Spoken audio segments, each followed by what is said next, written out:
ખેડૂત મિત્રો, આપણી ચેનલ એવી ખેડૂત પરિવારની અંદર હું બધા જ ખેડૂત મિત્રોનું હાર્દિક સ્વાગત કરું છું. તો ખેડૂત મિત્રો, આપણે એવી ખેતીની વાતો અવારનવાર કરતા જોઈએ છીએ કે ગમે ત્યાં અમારા ગામના ઘણા બધા એવા ખેડૂત મિત્રો છે કે એમના ફાર્મ ઉપર જઈ અને એમની સલાહ લેતા હોય છે, જેથી કરીને બીજા ખેડૂતને એ સલાહ આપે તો એને પણ જાણવા મળે કે કયા પાકની ખેતી કેવી રીતે કરવી, એ ખેતીની અંદર શું શું ઉપયોગ કરવો, શેના શેના છંટકાવ કરવા અને કેવી રીતે વાવેતર કરવું. તો એવા જ અમારા ગામના પ્રગતિશીલ ખેડૂત એવા વાસુભાઈ, તો એમની આજ મુલાકાત કરવા અમે એમના ફાર્મની ઉપર આવ્યા છીએ. તો પહેલાં તો એ આપણને એમનો પરિચય આપશે. જય શ્રી કૃષ્ણ બધા વ્યવસ્થને. આ મેં મગફળીમાં પાળીએ તુવેર વાવેલી છે. મગફળીનું પણ ગુલાબભાઈ સારું એવું ઉત્પાદન આવેલું છે. અને આ પાળીએ મેં માલામાલ કંપનીનું બિયારણ વાવેલું છે. આ જુઓ તમે. બરાબર. હા. હવે વાસુભાઈ, તમે આની અંદર મગફળી વાવી, તો મગફળી વાવ્યા પછી તમે આ તુવેરનું બિયારણ કેટલા દાડા પછી ચોપેલું ને કેવી રીતે વાવેલું? 1.5 મહિનાની મગફળી થઈ એટલે અમે એક વખત મગફળી નીંદીને ચોખ્ખી કરીને પછી 1.5 મહિનાની થઈ એટલે અમે ચોપ્યું. બરાબર. બીજા વરસાદે. અને પછી એને બીજી તો કોઈ અમે ત્યારે કોઈ ખાસ ટ્રીટમેન્ટ નથી આપેલી, પણ જ્યારે મગફળી નીકળી ત્યારે અમે આમાં વીઘે DAP, માઇક્રોન્યુટ્રન્સ અને SSP જેવા વીઘે 15 કિલો ખાતર આપેલા છે. અને 4 સ્પ્રે દવાના, એક મિક્સ માઇક્રોન્યુટ્રન્સ અને 12-32-16નો સ્પ્રે કરેલો છે. 2 ફૂગનાશકના કરેલા છે. અને એક સાથે ઈયળ ન આવે એના માટે ઈયળની નાખેલી છે ભેગી. એટલે અત્યારે તુવેર જોતા તો એવું લાગે છે કે કાંઈક નફો આપણને મળશે.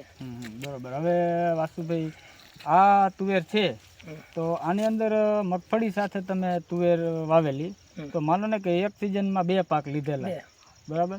તો હવે મગફળી વીઘે કેટલી નીકળી? મગફળી તો જો અહીંયાથી આગળ 35 મણ વીઘે નીકળેલી. અહીંયાથી આ પાણી પાછળ ભરાણું હતું એટલે મગફળી જો આ ડોળા પડ્યા જ છે, આ બધી આ તૂટીને જમીનમાં જ રહી ગયેલી છે.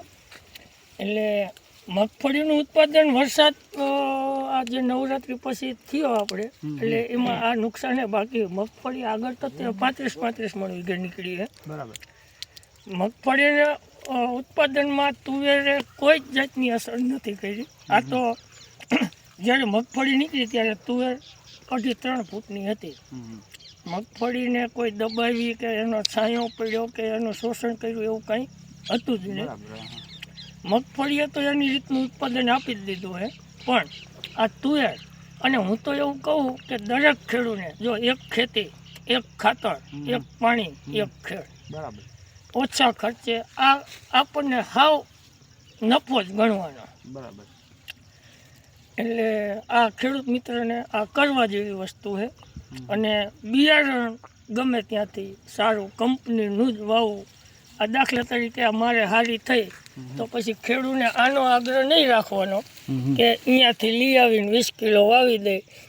અમે આમાં ચોપીને હાથથી વીઘે 500 ગ્રામના માપ પ્રમાણે ચોપી છે. બરાબર. દરેક 16 વખતે જો 2 ફૂટનું અંતર મેન્ટેન કરેલું છે. અને એનાથી જો પૂરું હોય તો તમે આનો ફૂટાવ જોઈ શકો છો. કેટલી આની ડાળીઓ છે. બહુ સારું. અને આ ડાળીએ તમે આનો માલ જુઓ, સિંગો ઘણી બધી. હવે વાસુભાઈ, એ જણાવવાનું કે આ તુવેર તમારે 1 વીઘા પ્રમાણે કેટલાક મણિકા નીકળશે, તમને કેવું લાગે? હવે ગણતરી આપણે ગુલાબભાઈ જો પહેલી વખતે વાવેલું છે, પણ આમ એવું લાગે કે 30 મણ તો થઈ જવી જોઈએ. બરાબર. 1 વીઘે 30 મણ તો થઈ જવી જોઈએ. અને આને તમે કઈ માર્કેટમાં લઈ જતા હોય છો? અને રાજકોટ છે, ગોંડલ છે. બરાબર. હળવદ ચાલે છે, પણ હળવદ હજી નવું ભાવમાં થોડુંક રાજકોટ ને ગોંડલ સારું રહે. બરાબર. આના ભાવ તમને માર્કેટની અંદર લઈ જવાથી કેવા ભાવ મળતા હોય? 2000ની તો ગણતરી છે જ. અત્યારે 2200 થી 2500 રૂપિયા છે, પણ આપણને 2000ની ગણતરી છે. બરાબર. નીકળે ત્યારે. તો મિત્રો, તમે જોઈ રહ્યા છો કે અમારા વાસુભાઈ પટેલ જોકે વાસુભાઈ તમે હજી પરિચય નથી આપ્યો, અમારા ખેડૂત મિત્રોને તમારો પરિચય આપો. મારું મૂળ વતન મોટી માલવણ છે. હું આ મૂળી તાલુકાના કરશનગઢ ગામમાં આ જ વાડી હું 18 વર્ષથી હું ઉધડ ઉપર રાખું છું. બરાબર. અને આપણને અહીંયા મજા આવી, થોડુંક ઉત્પાદન સારું આવે છે, કેનાલનું પાણી છે અને ગામ નજીક વાડી છે એટલે બહુ અહીંયા મજા છે. એટલે હું અહીંયા 18 વર્ષથી એકને એક ફાર્મ ઉપર જ છું. બરાબર. વાસુભાઈ હવે તમારો મોબાઈલ નંબર જરાક અમારા ખેડૂત મિત્રોને જણાવજો. મારો નંબર 9646 61 9 15.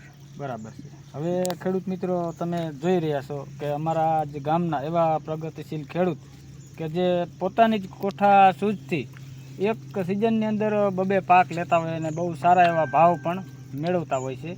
તો તમે વાસુભાઈ હવે આથી વધારે અમારા ખેડૂત મિત્રોને શું કહેવા માગશો? ગુલાબભાઈ 2 પાક નહીં, હજી હું આને ઉનાળુ તલની ગણતરી નથી, હજી આને અહીંયાથી કટિંગ કરીશ એટલે 12 થી 15 મણ હજી આમાં ને આમાં ઉત્પાદન. બરાબર. બીજો ફાલ લેવડાવવાની ગણતરી છે. હા, બીજો ફાલ હજી લઈશું આમાં. કેમ કે હવે આ 1.5 મહિનો આ રહેશે. બરાબર. તો હજી ઠેઠ ફેબ્રુઆરીના એન્ડ સુધી ઠંડી પડવાની ગણતરી એવી હવામાન મુજબ એવું લાગે કે ફેબ્રુઆરી સુધી ઠંડી પડશે. બરાબર. તો હવે એમ માનો કે આ પહેલા મહિનાની આજ ઉત્તરાયણ પહેલાં આનું કટિંગ આવી જશે. બરાબર. આ હાર્વેસ્ટ કરી અને તરત જ અહીંયાથી કિલ્લા ફૂટવા મળશે અને અત્યારે જો ચાલુ પણ થઈ ગયા છે ફૂટાવ જો. બરાબર. હા હા.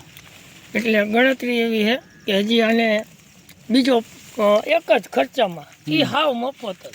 બરાબર. હા હા. અને પછી ખેતી કરી ખાતર બાતર ભરી ખેતી કરીને પડું મૂકી દેવાનું, 2 મહિના પડું તપે. બરાબર. હા હા. અને સ્વાભાવિક છે કે જમીન જેટલી તપશે એટલો તમને બીજા મોલમાં તમને વળતર મળશે. હા, એ સાચું. તો ખેડૂત મિત્રો તમે જોઈ રહ્યા છો કે અને વાસુભાઈ એક બીજું ખાસ જણાવવાનું કે આ તમારે તુવેરનું વાવેતર છે એ અંદાજિત કેટલા વીઘાની અંદર છે? 15 વીઘામાં 16 ગુંઠાનો વીઘો.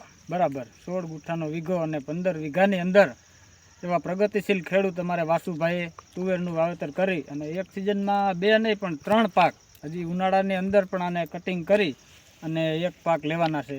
તો ખેડૂત મિત્રો તમે પણ આવી જ રીતે જો તમારા ખેતરની ઉપર કે તમારા ફાર્મ હાઉસની ઉપર આવી રીતે વાવેતર કરો તો તમને વીઘાની ઉપર ઘણો બધો નફો મળતો હોય છે અને સારા ભાવ પણ મળી જતા હોય છે.